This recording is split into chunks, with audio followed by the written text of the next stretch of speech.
이 시장에 대한 공포감이 많아졌다는 걸 잘 생각을 해보면 결국에 사람들은 이 입찰장에서 떠나가지 않을까라고 저는 생각해요. 그러면 명확한 사실은 하나 뭐냐면 싸게 살 수 있다는 거예요. 지금 같은 시기는 근 13년, 14년 투자하면서 한 번도 벌어지지 않았던 유찰률과 낙찰가율이라고 저는 생각하거든요. 그러면 명확히 보이는 건 지금 싸게 살 수 있는 건데, 대출 규제도 없고 부동산 규제도 없고 모두가 편안한 상황이라면 지금처럼 교육생분도 50%의 낙찰을 받을 수 있었을까와, 저 같은 경우도 38%의 낙찰을 과연 받을 수 있었을까라는 거에 대해서 해라 마라가 아니고.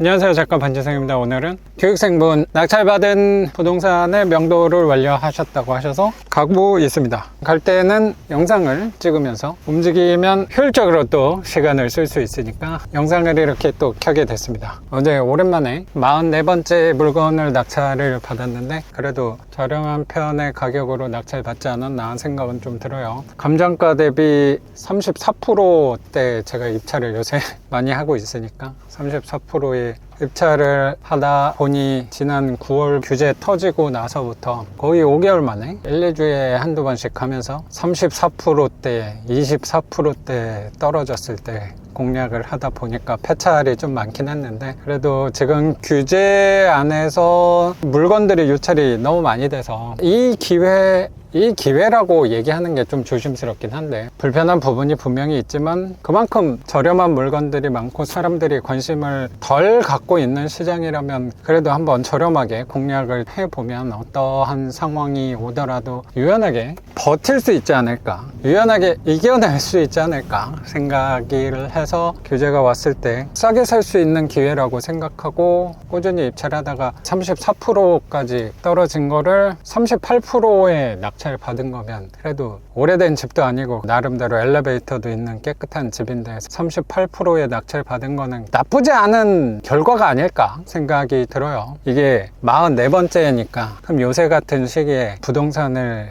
팔지 않고 쌓아가는 게 정말 현명한 선택일까? 뭐 그 부분에 대해서는 자신있게 내가 잘 하고 있다 라고 말하기는 어렵긴 한데, 지금 상황에서 내가 할 수 있는 최선은 무엇인가를 생각하고 오다 보니까 44채까지 낙찰을 받을 수 있었던 건 아닌가. 제가 지난번에 44번째 물건 낙찰 받았다고 영상을 올렸었는데 그 물건 같은 경우는 취소를 제가 시켜서 불허가를 받았기 때문에, 그래서 횟수로는 44번 낙찰 물건인데 이 물건도 나중에 또 어떻게 될지 모르니까 말씀드리기는, 아직 자신있게 이거 잔금을 또 내고 소유권 이전을 해서 임대까지, 월세 임대까지 완료할 수 있다, 이 부분은 조심스러운 부분이 있기도 한 것 같아요. 그래도 뭐 계획대로라면, 운이 좋다면 대출도 받아서 잔금까지 낼 수 있지 않을까. 그리고 결국엔 우리가 생각하는 월세 임대까지 맞출 수 있지 않을까 바라고 있는 것 같아요. 이 부동산 규제, 대출 규제, 다주택자를 죄악시하는 이 상황 안에서도 꾸준히 하려고 노력하는 거 아닌가 싶기도 한 것 같습니다. 지금 상황에서 내가 할 수 있는 유리한 포지션은 뭘까 생각하려고 노력하는 사람이다 보니까, 지금 시기와 정책, 세금, 규제를 생각하면 저같이 부동산 투자하는 사람들은 굉장히 불평불만을 하기 딱 좋은 시기가 아닐까 생각은 드는데, 그러면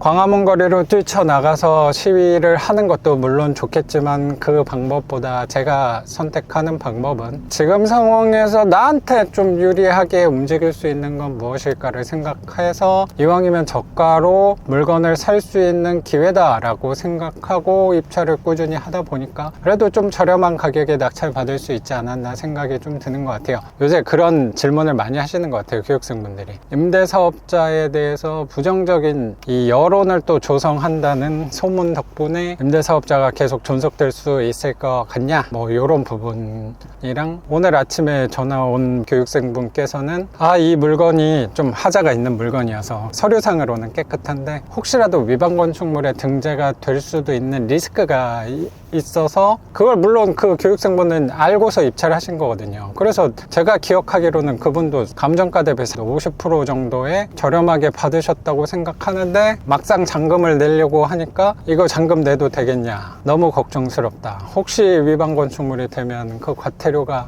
내가 감당할 수 있을까, 나중에 이 위반 건축물 돼서 대출이 연장이 안 되는 거 아닌가, 뭐 그런 얘기를 또 하시다가 저는 그분한테 말씀드린 게 뭐였냐면, 그런 하자의 리스크가 있으니까, 그리고 지금 대출 부동산 규제 덕분에 그 물건을 그래도 반값에 저렴하게 살 수 있었다고 말씀을 드렸어요. 그리고 어제도 한 분 물어보셨던 분이 이제 임대사업자 혹시 없어지면 어떡하냐. 전에도 임대사업자가 한번 없어진 적이 있었는데, 문재인 정부일 때 비슷한 일이 있었는데 임대사업자가 세제 혜택이 너무 과하다 해서, 제 기억으로는 20년도 6월달 7월달 그쯤으로 기억이 되는데, 그때 임대사업자가 없어졌다가 2주 만에 아파트는 계속 없어지는 걸로 된 거고 빌라만 살려줬거든요. 저 같은 투자자를 보고 살려줬다기보다 다가구 건물 이렇게 연세 있는 분들이 생계를 위해서 또 임대업 하시는 분들도 있는데 그분들한테 피해가 너무 크다, 그런 민원이 뭐 많았나 봐요. 뭐 전 잘 모르겠는데, 그래서 임대사업자는 그때 잠깐 없어졌다가 2주 만에 다시 부활해서 아파트만 폐지된 거고, 빌라, 다가구, 오피스텔에 대해서는 임대사업자는 그때부터 지금까지 유지가 되는 거다라고 생각하면 되는데, 요즘에 진보 정권이 또 들어서면서 임대사업자를 걸고 넘어진다라고 생각도 되는 것 같아요. 그 부분이 어떻게 앞으로 또 이어질지, 전에처럼 임대사업자가 또 잠깐 폐지가 될지, 아예 영원히 폐지가 될지, 아니면 그냥 소문으로 그치고 넘어갈지, 그것까지는 저도 정확히 알 수는 없지만, 저는 항상 미래를 예측하려고 노력하는 사람이라기보다 지금 이런 분위기에서 내가 어떤 포지션을 취하고 생각하고 행동을 하면 나한테 유리한 건 뭘까를 저는 고민하는 사람이니까, 미래에 대한 전망을 하는 거는 에너지를 잘 쓰지 않는 것 같아요. 힘을 잘 주지 않는다고 생각은 하는데, 그러면 이 시장에 대한 공포감이 많아졌다는 걸 잘 생각을 해보면 결국에 사람들은 이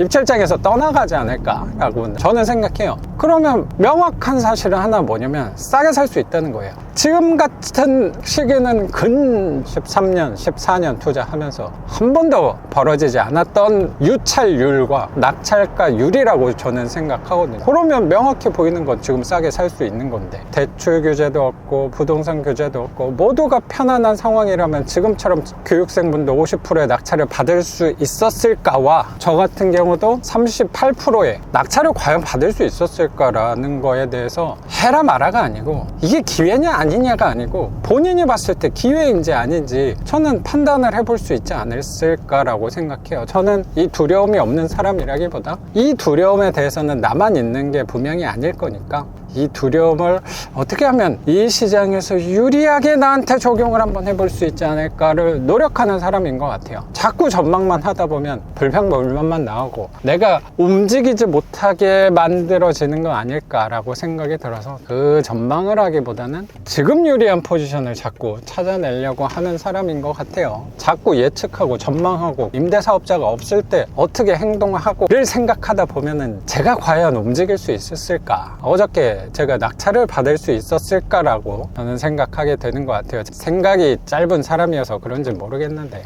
지금 같은 상황에선 생각이 짧은 게 오히려 더 도움이 되는 건 아닐까 생각도 드는 것 같습니다. 그래서 이 시기를 기회로 판단할지 아니면 위기로 판단할지, 지금 시기를 더 움직여야 될 상황으로 생각할지 아니면 더 웅크리고 기다려야 할 시기인지는 이 시청자분들이 판단할 몫이라고 생각하고, 제 판단은 뭐 아시겠지만 저는 지금이 기회라고 생각하고, 이제 명절이 또 다가오는데 명절 끝나고 바로 입찰을 하려고 계획을 하고 있습니다. 오히려 저는 반대로 생각하는 게, 이 규제가 또 풀린다면 입찰장이 사람들이 많아져서 낙찰가율이 올라가지 않을까 라고 생각하는 그 두려움이 반대로 전 큰 것 같아요. 지금 시기가 기회가 아닐까라고 생각하고 움직이려고 더 노력하고 힘쓰고 행동하려고 하고 있는 것 같습니다. 그러면 오늘 영상은 여기서 마치는 걸로 하고, 저는 또 내일 영상으로 찾아뵙도록 하겠습니다. 작가 반지성이었습니다. 감사합니다.